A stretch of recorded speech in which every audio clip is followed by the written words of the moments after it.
The self-collection pathway is a key component of the renewed National Cervical Screening Program. It has undergone the same rigorous evidence-based review and processes to develop recommendations related to self-collection.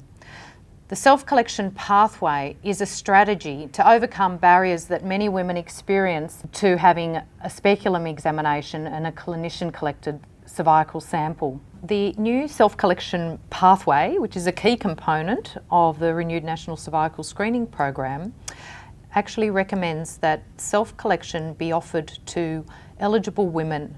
These women need to be at least 30 years of age or older. They need to be never screened, so have never participated in screening, or be under-screened, which for the new pathway means at least 2 years overdue for screening. So currently that would mean 4 years at least since the last negative pap smear result.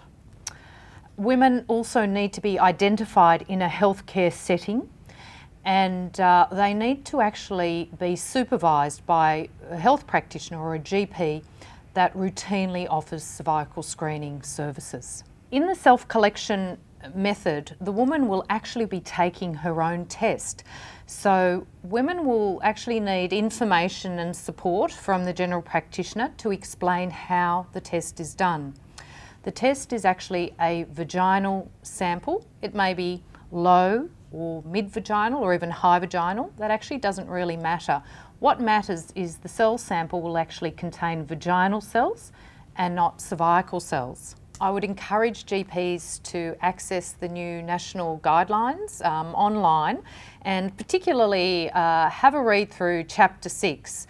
Chapter 6 provides quite a comprehensive overview of the new self-collection pathway. It also provides the evidence and the process of evidence that underpins the recommendations for that pathway, and clearly articulates the various recommendations associated with self-collection.